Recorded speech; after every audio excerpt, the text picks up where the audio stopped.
گزشتہ جمعہ آپ کے سامنے چند احادیث رکھی تھیں، چند بشارتیں رکھی تھیں کہ اللہ کے نبی علیہ الصلاۃ والسلام نے غزوہ ہند کے حوالے سے کیا بات فرمائی ہے۔ آج اس حالات کے اندر، ان حالات میں بحیثیت قوم ایک مومن کا کردار کیا ہونا چاہیے، اس کے حوالے سے چند باتیں آپ کے گوش گزار کرنے کی کوشش کروں گا۔ پہلی چیز، ان حالات کے اندر ایک مومن مسلم کو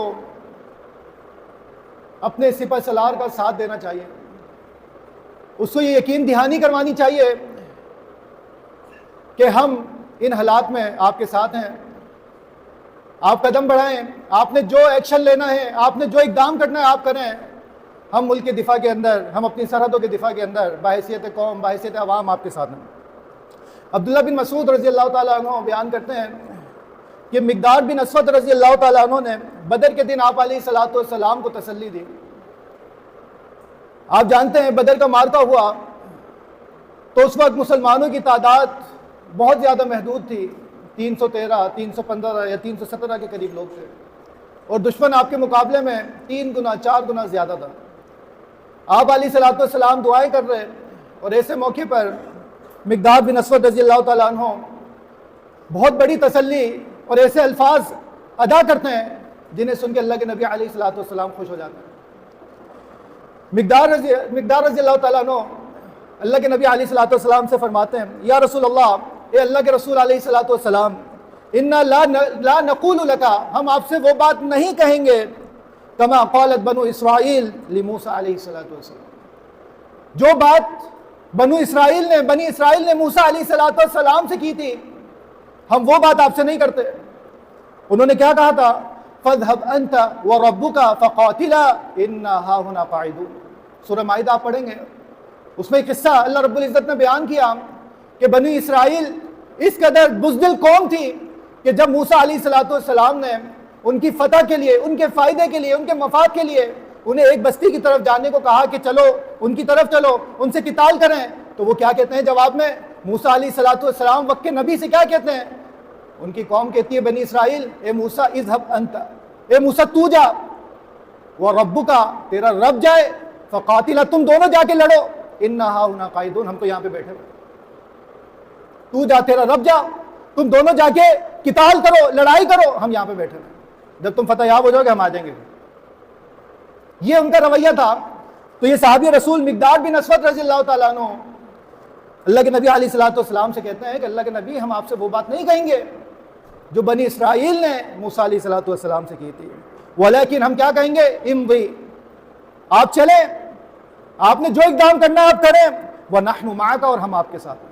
اللہ اکبر۔ یہ کردار ہونا چاہیے قوم کا اپنے سپہ سالار کے ساتھ کہ آپ اکیلے نہیں ہیں، آپ نے جو اقدام اٹھانا ہے آپ وہ اقدام کیجئے، نحن معاک، ہم آپ کے ساتھ ہیں۔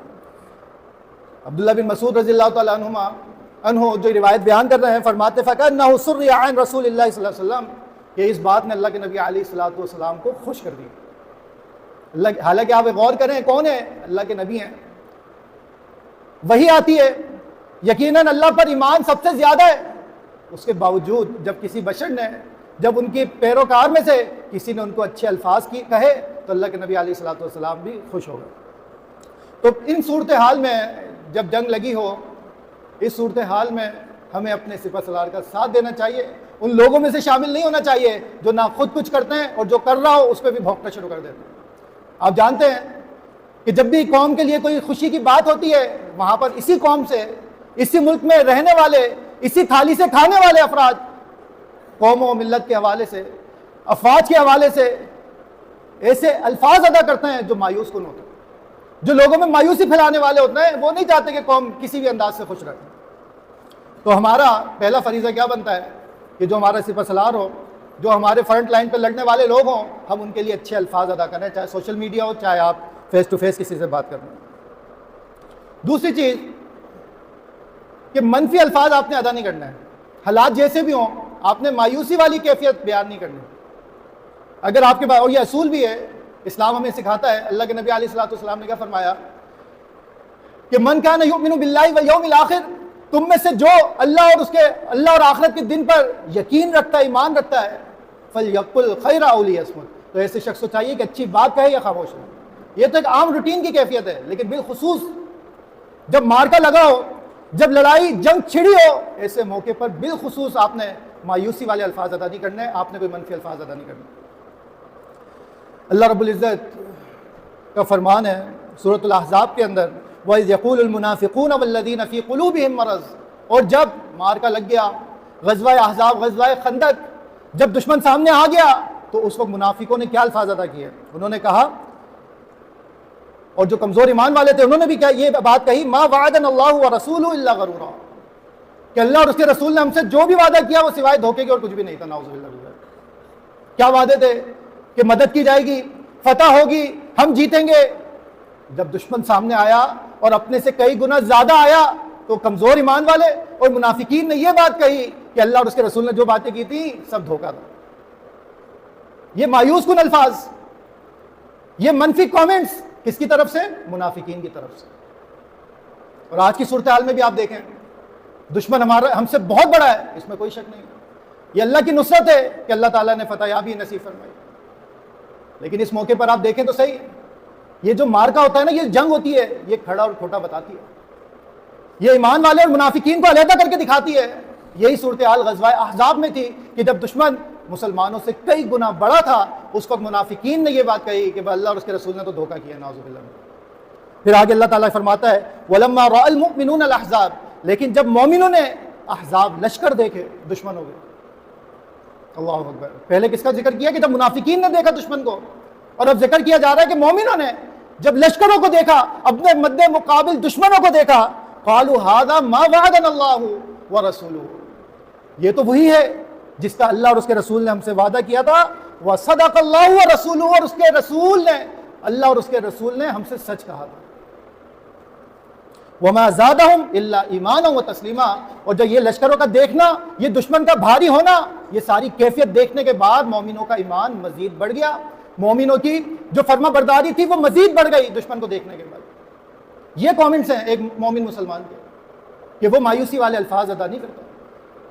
آپ جانتے ہیں بڑا مشہور ہے ہمارے ہاں کہ مایوسی کفر ہے، تو ہم کیسے پھر فیس بک پر، سوشل میڈیا کے اوپر ہم کیسے ان لوگوں کا ساتھ دیتے ہیں، کیسے ہم ان کے پروپیگنڈے کو کامیاب بناتے ہیں، ان چیزوں کو شیئر کرتے ہیں جو مایوسی پر مبنی ہوتی ہے۔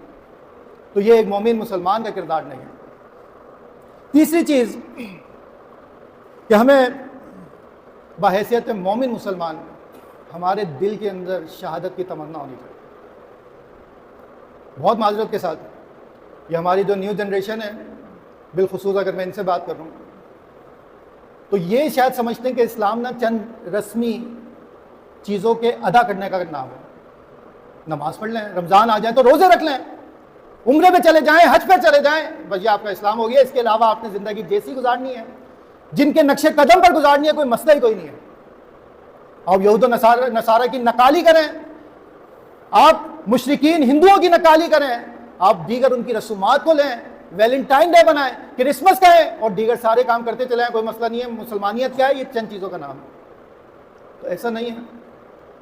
جب ہم کلمہ لا الہ الا اللہ کا اقرار کر لیتے ہیں، ہم ایک ایسے دائرے کے اندر آ جاتے ہیں جس کے 24 گھنٹے ہم اسلام کے پابند ہوتے ہیں۔ ہمیں بحیثیت مسلمان ہمارے دل کے اندر شہادت کی تمنا ہونی چاہیے۔ آپ علیہ الصلوۃ والسلام نے اس شہادت کی تمنا کو خود اپنے لیے بھی پسند کیا اور فرمایا کہ میں یہ تمنا کرتا ہوں اس ذات کی قسم جس کے ہاتھ میں میری جان ہے، میں یہ پسند کرتا ہوں کہ اقتلوا، کہ مجھے قتل کیا جائے، فی سبیل اللہ، اللہ کے راستے میں، ثم احیا، پھر زندہ کیا جائے، ثم اقتل، پھر قتل کر دیا جاؤں، ثم احیا، پھر مجھے زندہ کیا جائے، ثم اقتل، میں پھر قتل کر دیا جائے۔ یہ اللہ کے نبی علیہ الصلوۃ والسلام کی تمنا ہے، جن کی محبت، اور بعض لوگ عشق کے بڑے بڑے دعوے کرتے ہیں، ان کی تو یہ چاہت ہے۔ اور آج ہماری کیفیت کیا ہے کہ ہم دنیا کو ہی سب کچھ سمجھ کے بیٹھے۔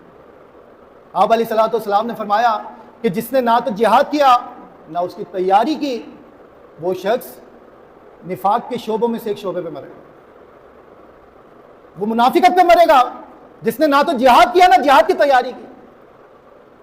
اور آج ہم نمازیں پڑھ کے اپنے آپ کو کافی سمجھتے ہیں، حج اور عمرہ ادا کر کے روزے رکھ کے ہم سمجھتے ہیں کہ ہم ماشاءاللہ بہت اچھے مسلمان ہیں۔ تو شہادت کی تمنا ہونی چاہیے۔ اللہ رب العزت کا سورۃ الاحزاب کے اندر بیان ہے، مومنین مردوں کا ذکر کیا ہے کہ مرد کون ہے، من المؤمنین رجال، مومنوں میں سے مرد تو وہ ہیں، اللہ اکبر، جنہوں نے اپنا عہد اللہ سے جو کیا تھا اس کو پورا کیا، صدقوا ما عاہدوا اللہ علیہ، جو انہوں نے اللہ سے وعدہ کیا تھا، عہد کیا تھا، وہ اس عہد کو سچا کر گئے۔ من المؤمنین رجال، مومنین میں سے یہ مرد ہیں۔ آگے پھر بتایا کہ کس نے یہ عہد پورا کیا، فَمِنْهُمْ مَنْ قَضَى نَحْبَهُ، پس ان مومنوں میں سے کچھ تو وہ ہیں جنہوں نے اپنا عہد پورا کر دیا، وَمِنْهُمْ مَن يَنْتَظِرُ، اور ان میں سے کچھ ایسے ہیں جو منتظر ہیں کہ کب وقت آئے گا اور ہم بھی اپنے اس عہد کو جو ہم نے اللہ سے کیا اس عہد کو پورا کر دیں۔ وہ عہد کیا ہے؟ وہ عہد ہے اللہ کے راستے میں مر جانا، شہید ہو جانا۔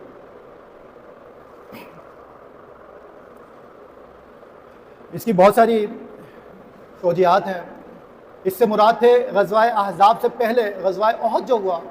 انس رضی اللہ تعالیٰ عنہ بیان کرتے ہیں کہ میرے چچا انس بن نضر میرے چچا کسی وجہ سے بدر میں شامل نہیں ہو سکے، اور انہوں نے غزوہ بدر میں شامل نہ ہونے پر ان کو اس قدر پریشانی تھی، دل ان کا پریشان تھا، ان کو افسوس تھا کہ میں اللہ کے نبی علیہ الصلوۃ والسلام کے ساتھ پہلی جنگ کے اندر شریک نہیں ہو سکتا۔ تو انہوں نے یہ عہد کیا، یہ الفاظ ادا کیے کہ اب جو بھی معرکہ ہوگا میں اللہ کے نبی علیہ الصلوۃ والسلام کے ساتھ ضرور شامل ہوں گا، اور پھر اللہ دیکھے گا کہ میں کیا کروں گا۔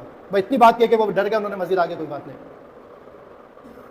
پھر بیان کرتے ہیں کہ غزوہ احد ہوئی بدر کے بعد، اس کے اندر اس قدر بہادری کے ساتھ انہوں نے لڑے کہ ان کو راستے کے اندر صحابی رسول ملتے ہیں، ان سے خیر خیریت کہاں جا رہے ہو یہ پوچھ کے اس کے بعد کہتے ہیں مجھے تو احد پہاڑ کے پیچھے سے جنت کی خوشبو آ رہی ہے، اور اس قدر وہ لڑتے چلے جاتے ہیں کہ شہید ہو جاتے ہیں۔ ان کے بارے میں آتا ہے کہ جب ان کا جسد ملا، ان کی لاش ملی، تو اس کے اوپر 80 ضربیں لگی ہوئی، اللہ اکبر، کہ ان کی بہن انس رضی اللہ تعالیٰ عنہ کی چچی پھپھی اس کو پہچان نہیں پائی اپنے بھائی کو، کہتی کیسے پہچانا؟ ہاتھوں کے پوروں سے پہچانا۔ اس قدر زخم کھائے اور اپنی بات کو سچا کر دکھایا۔ اللہ سے وعدہ کیا تھا نا کہ بدر میں شریک نہیں ہو سکا، اب اس کے بعد جو مارکا ہوگا، احد کا مارکا ہوگا، تو اس میں ضرور شریک ہوگا۔ اللہ اکبر۔ اور ایک ایسا معاہدہ ہے جو ہمارے ایمان لاتے ہی ہم اللہ رب العزت سے کر جاتے ہیں۔ سورہ توبہ آیت نمبر 111 پڑھیں گے، ان اللہ اشتری من المؤمنین انفسهم واموالهم بان لهم الجنہ، کہ بے شک اللہ رب العزت نے خرید لیا من المؤمنین، مومنوں سے، ان کی جانوں کے بدلے، ان کے مال کے بدلے اللہ رب العزت نے جنت کا سودا ان کے ساتھ کر دیا۔ تو یہ وہ عہد ہے جو مسلمان ہونے کے بعد ہم سب نے اللہ رب العزت سے کیا ہوا ہے کہ اللہ ہمیں جنت چاہیے، اس کے بدلے ہم اپنی جان بھی تجھے دیتے ہیں، ہم اپنا مال بھی تجھے دیتے ہیں کہ بس تو نے جنت دینا۔ بِأَنَّ لَهُمُ الْجَنَّةَ يُقَاتِلُونَ فِي سَبِيلِ اللَّهِ، یہ لوگ، یہ مومنین جنہوں نے اللہ سے وعدہ کیا اپنی جان اور مال کے جنت کے عوض، یہ لوگ کیا کرتے ہیں؟ یقاتلون فی سبیل اللہ، یہ لڑتے ہیں، قتل کرتے ہیں اللہ کے راستے میں، فیقتلون ویقتلون، لڑائی کرتے ہیں، جہاد کرتے ہیں، قتال کرتے ہیں، فیقتلون ویقتلون، اور قتل بھی کر دیتے ہیں اور قتل ہو بھی جاتے ہیں۔ تو یہ وعدہ ہم نے اللہ رب العزت سے کیا ہوا ہے۔ تو اللہ تعالیٰ نے فرمایا کہ رجال، مرد و مومن مردوں میں سے کچھ ایسے ہیں جنہوں نے اپنا یہ عہد پورا کر دیا، یعنی احد میں، بدر کے اندر شہید ہو گئے، فَمِنْهُمْ مَن يَنْتَظِرُ، اور کچھ مومن مردوں کے اندر سے ایسے لوگ موجود ہیں جو اپنے اس وعدے کو پورا کرنے کے انتظار کے اندر ہیں۔ چوتھی چیز ہمیں یہ یاد رکھنا چاہیے کہ یہ جو دشمن کے اوپر غلبہ، دشمن کے اوپر جو کامیابی ہے، یہ ہمارے ایمان اور عقیدے کے ساتھ ہے۔ اللہ تعالیٰ کا فرمان ہے سورہ آل عمران کے اندر، وَلَا تَهِنُوا وَلَا تَحْزَنُوا، نہ تم کمزور پڑو، نہ تم غم کرو، انتم الاعلون وانتم الاعلون، اور تم ہی غالب رہو گے، ان کنتم مؤمنین، اگر تم مومن ہو۔ یہ شرط لگا دی کہ اگر ایمان والے ہو ایمان مضبوط ہے، عقیدت درست ہے تو تم ہی غلبہ پاؤ گے، لیکن شرط کیا ہے کہ ایمان والے مومن ہیں۔ تو عقیدت درست کرنا چاہیے، عقیدت سیکھنا چاہیے، ایمان اللہ اس کے رسول کے اوپر ایمان کو مضبوط کرنا چاہیے، آخرت کے حوالے سے کسی بھی قسم کے اشکال کے اندر مبتلا نہیں ہونا چاہیے، کسی شک و شبہات کے اندر مبتلا نہیں ہونا چاہیے۔ ایمان کی مضبوطی کے ساتھ ہی غلبہ دشمن کے اوپر ہم سب کو مل سکتا ہے۔ پانچویں چیز اور آخری بات کہ الحمدللہ جو یہ معرکہ ہوا اس میں اللہ رب العزت نے پاکستان کو دنیا بھر کے اندر عزت سے نوازا، اور میں تو اس کو بہت سارے زاویوں سے دیکھتا ہوں کہ یہ جو جنگ تھی یہ ہر طرح سے پاکستان کے فیور میں تھی۔ جو پاکستان اندرونی جنگ میں مبتلا تھا، اندرونی انتشار کے اندر مبتلا تھا، اللہ رب العزت نے اس جنگ کی وجہ سے، مودی کے اس غلط فیصلے کی وجہ سے اللہ رب العزت نے ہمیں اس انتشار سے نکال کے ہمیں متحد اور اتحاد پر جمع کر دیا۔ دوسری چیز، بدنام ہوں گے تو نام نہ ہوگا۔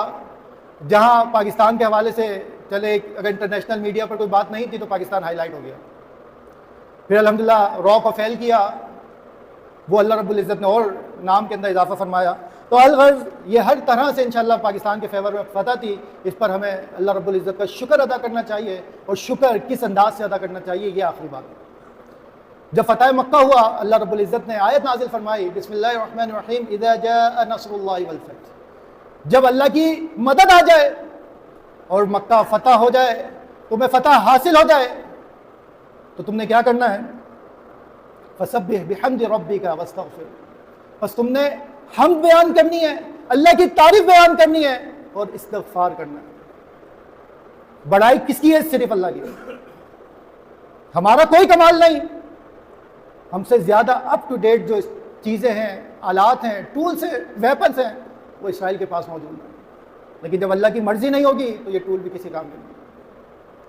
تو یہ ساری کی ساری جو بڑائی وہ اللہ رب العزت کے واسطے شکر اس کا بجا لانا چاہیے، اس کی تسبیح بیان کریں، اس کی حمد بیان کریں، استغفر اللہ رب العزت سے مغفرت طلب کریں، نہ کہ تکبرانہ گفتگو کریں۔ سوشل میڈیا پہ آپ یقیناً دیکھ رہے ہیں کہ ہمارے پاکستانی میمز بنا رہے ہیں، تکبرانہ الفاظ ادا کر رہے ہیں، ناچ گانے کر رہے ہیں۔ یہ طریقہ کار نہیں ہے اسلام کے اندر فتح حاصل کرنے کے بعد۔ آپ نے کیا کہنا ہے کہ یہ سب اللہ کا فضل ہے، ہماری کوئی حیثیت نہیں تھی، یہ تو اللہ نے ان کے اندر تاثیر پیدا کی۔ وما رمیت اذ رمیت ولکن اللہ رمی، اور تم نے نہیں پھینکا جب تم نے پھینکا، بلکہ وہ اللہ نے پھینکا تھا، اس کے اندر تاثیر اللہ نے پیدا کی تھی۔ ورنہ دنیا میں بہت ساری چیزیں ہیں، لیکن اگر اللہ کا حکم نہ ہو تو وہ نتائج حاصل نہیں ہو پاتے جو اللہ کی مرضی کے ساتھ ہوتے۔ تو شکر ادا کریں اللہ کا کہ اللہ تعالیٰ نے ہمیں عزت سے نوازا، کامیاب و کامرانی سے نوازا۔